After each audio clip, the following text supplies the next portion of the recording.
Selamat pagi sahabat SDP, kita berjumpa lagi pada situasi pagi ini gitu ya, sekitar jam 7 pagi dan cukup menarik karena saya ditemani oleh banyak burung camar kalau sempat lihat begitu ya.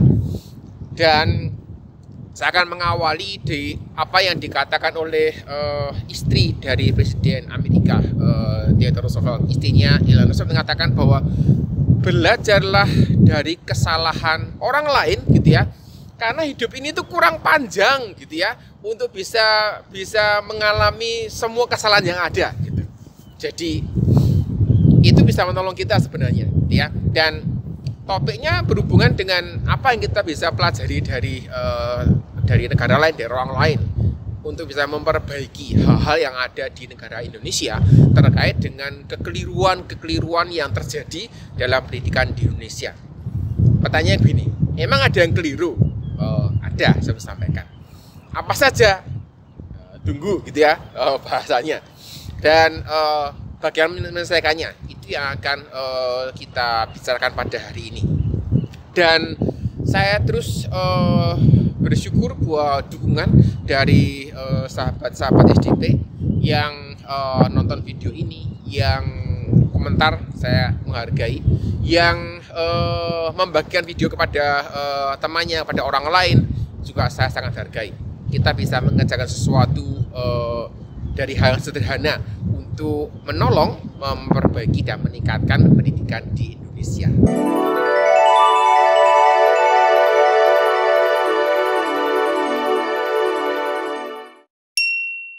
Jadi ide besarnya bukan untuk nunjuk-nunjuk ini salah, itu salah, sebagainya.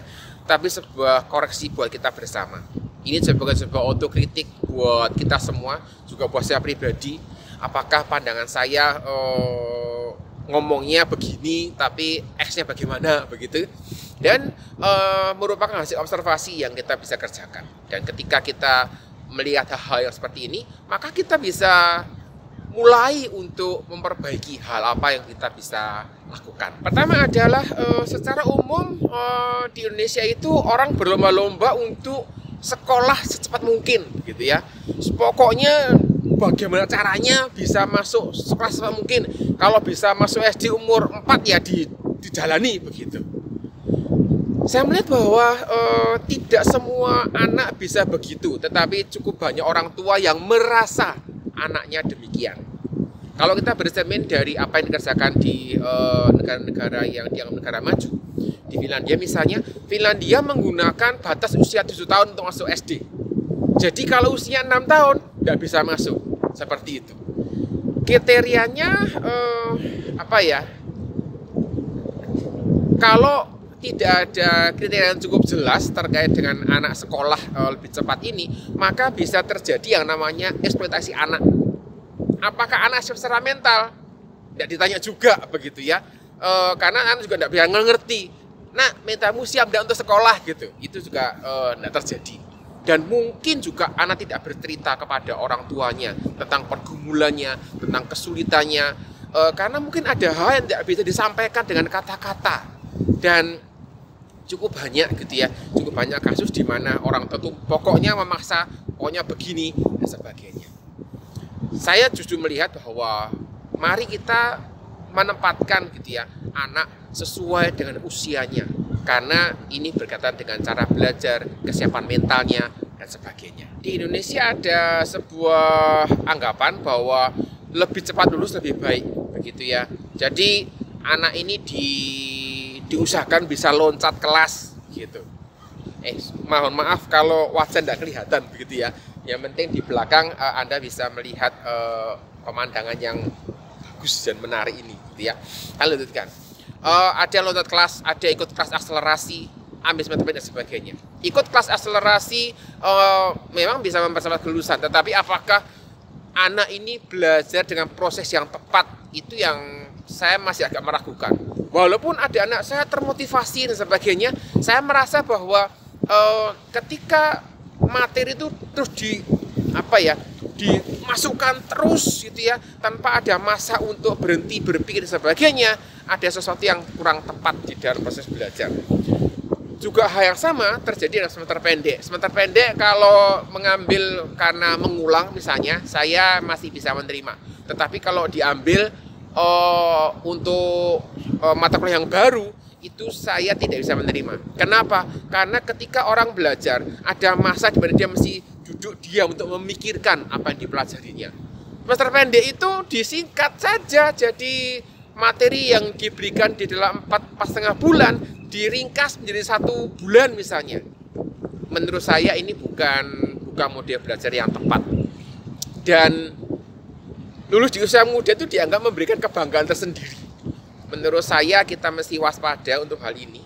Dan ketika kita bicara tentang lulus di usia lebih muda, maka kita kembali lagi, apakah mentalnya siap gitu. Lalu tanda apa yang dipakai bahwa anak ini cukup pandai gitu. Ada cukup banyak orang mengatakan anak saya ini cerdas, anak saya EQ-nya ini superior, luar biasa dan sebagainya. Tetapi tidak ada satu kriteria yang cukup jelas yang dapat dipakai, dan semua mengatakan anak saya ini cerdas dan sebagainya. Itu yang membuat saya juga terpikir, kenapa ya begitu. Lalu apakah sekedar lulus tanpa menguasai ilmunya itu menjadi sebuah kritik buat kita semua. Ketika fenomena loncat kelas itu dikerjakan gitu ya, ada materi yang kelewatan atau ada materi yang dipadatkan sehingga dia bisa selesai materi dengan cepat. Fenomena ini membuat saya juga berpikir dan sepertinya kurang baik gitu ya. Kenapa materi yang dipelajari itu mesti ada masa di mana orang itu untuk memikirkan dengan baik apa yang dipelajarinya, kemudian punya waktu untuk berlatih dan sebagainya. Hal yang sama juga terkait dengan akselerasi. Tidak ada waktu untuk pendalaman karena waktunya cukup singkat gitu ya. Hari ini ada materi baru, lusa materi baru lagi gitu ya. Kan ada hari besoknya untuk belajar. Saya tidak yakin itu dilakukan mahasiswa gitu ya. Semester pendek juga seperti itu, kelas akselerasi. Kemudian cepat lulus itu tidak sama dengan cepat bekerja begitu. Agak berbeda kasusnya kalau ketika lulus sudah disediakan pekerjaan sama orang tuanya begitu. Tetapi ketika mencari pekerjaan atau merintis pekerjaan yang baru itu bukan perkara yang mudah, dan ini mesti diwaspadi juga. Lalu ada anggapan bahwa ada mata pelajaran tertentu yang lebih penting dari yang lain gitu. Rata-rata yang dianggap penting gitu ya, itu sains yang berhubungan dengan IPA biasanya. Padahal IPS juga sains mestinya gitu ya, tapi IPS tidak terlalu dihargai, saya tidak tahu kenapa detailnya. Kemudian matematika dan bahasa asing. Jadi ketika ada anak yang menguasai materi IPA, materi matematika dan bahasa asing, bisa bahasa Inggris, bahasa Jerman, bahasa Arab, bahasa Prancis dan sebagainya, itu dianggap sebagai anak yang pandai, anak yang cerdas begitu. Pertanyaannya adalah, apakah memang anak harus menguasai semua mapel? Pertanyaannya adalah, apakah memang anak ini mesti ahli di semua mapel gitu? Terus bagaimana yang tidak menguasai mapel ini kemudian dianggap sebagai anak yang bodoh begitu? Ini sebuah kekeliruan yang kita mesti bersama-sama koreksi. Fenomena yang menarik di Indonesia adalah ada anak yang cukup pandai tetapi masih les. Kenapa? Karena takut kalah bersaing dengan temannya gitu.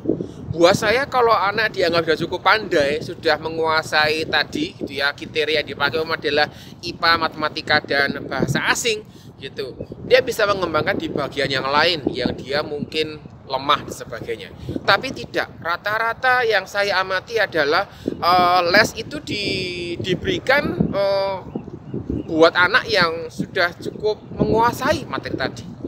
Dan menurut saya gitu ya, setiap mapel itu punya kontribusi yang tidak sama. Setidaknya orang yang mengatakan bahwa saya akan menekuni bidang teknik misalnya, maka dia dia mengamati bahwa dirinya ini kurang bisa menguasai bidang ilmu sosial atau kurang menyukai ilmu sosial. Dari mana dia tahu? Ya kan dia udah belajar gitu. Ada orang mengatakan, saya menyukai bidang seni. Kenapa? Karena saya merasa tidak cocok dengan engineering, dengan bidang teknik misalnya. Kok bisa tahu? Karena dia udah belajar begitu. Jadi kalau ada orang mengatakan mapel ini tidak penting dan sebagainya, saya bertanya-tanya gitu. Dasarnya apa? Rata-rata karena dasarnya adalah mereka itu tidak lagi menggunakannya ketika mereka bekerja. Video sudah saya bahas gitu ya di dalam video judulnya belajar mapel yang tidak penting. Di Indonesia secara umum gitu ya, nilai jelek itu adalah tanggung jawab pendidiknya. Nilai jelek adalah tanggung jawab gurunya. Mahasiswa yang mendapatkan nilai jelek tidak lulus itu tanggung jawab dosennya. Gitu. Sekolah beranggapan begini karena nilai dan rata-rata dan sebagainya berhubungan dengan akreditasi. Nilai itu berhubungan dengan prestis sekolah seperti itu. Jadi muncul anggapan gitu ya bahwa kalau nilainya jelek sekolahnya tidak berkualitas. Akibatnya gitu ya gurunya juga dianggap tidak berkualitas seperti itu. Dan ada kasus-kasus di dunia kampus begitu ya, di dunia perguruan tinggi, di mana ada dosen-dosen lebih percaya kepada mahasiswanya terkait dengan nilai jelek yang diperoleh anak bimbingannya dibandingkan dengan rekan sejawatnya yang mengajar mahasiswa ini. Jadi langsung mengatakan, wah kamu ini salah gitu, wah ini mesti begini sebagainya gitu. Tetapi tidak melakukan klarifikasi lebih dahulu kepada rekan sejawatnya jika ada masalah dengan mahasiswa di bawah bimbingannya. Ini suatu fenomena yang kita mesti perbaiki juga. Artinya apa? Artinya ada cukup banyak hal yang kalau saya perhatikan mahasiswa ini mencari keuntungan gitu ya dengan mengadu dosennya. Jadi saya harap tidak terjadi gitu ya dosen wali yang lebih percaya mahasiswanya dan langsung menuduh rekan sejawatnya melakukan hal yang tidak tepat seperti itu. Saya menyadari bahwa tidak ada sistem yang sempurna, tidak ada. Tetapi itu bukan berarti kita terus menyerah begitu. Kenapa? Karena memang orang berusaha membuat sistem yang lebih baik dan yang namanya perbaikan, perubahan itu idenya adalah memberikan satu usaha untuk memperbaiki sesuatu yang kita melihat bahwa tidak cocok dan tepat. Dan buat saya gitu ya, jika kita mengharapkan sesuatu itu berubah, maka kita mesti mulai dari diri kita sendiri. Tidak bisa kita untuk orang lain, kamu mesti mulai dulu nanti baru aku ikut. Tidak bisa. Itu ciri khas orang yang tidak bertanggung jawab. Itu ciri khas orang yang menurut saya tidak mau berubah gitu ya. Sehingga menuntut orang lain dulu berubah, baru dia bisa berubah. Ketika kita perhatikan beberapa item yang saya bicarakan pada hari ini gitu ya, apa yang Anda pikirkan gitu ya. Saya juga terus belajar untuk memperhatikan apa yang saya sendiri kurang pas di dalam menyikapi, dan itu menolong saya untuk melakukan perubahan, bukan mengubah orang lain gitu ya, tapi mengubah diri saya dahulu supaya melalui apa yang saya kerjakan ini saya berharap orang lain juga bisa melihat dan ikut melakukan perubahan yang ada. Ditemani mentari yang sudah mulai muncul di ufuk gitu ya di pagi hari di kota San Francisco. Saya berharap apa yang saya sampaikan pada hari ini bisa menolong sahabat SDP, bisa menolong orang tua, bisa menolong siswa juga untuk melihat hal apa yang kita bisa lakukan. Saya sampaikan tadi bahwa perubahan berawal dari diri kita. Perubahan itu menjadi sesuatu yang bermanfaat ketika kita sendiri yang memulainya. Dan apa yang bisa kita kerjakan seperti itu. Itu harapan saya gitu ya. Selamat pagi dari kota San Francisco. Saya Hani menyampaikan materi hari ini dari Kanal Industri Pendidikan. kita jumpa lagi di lain kesempatan. Sampai jumpa.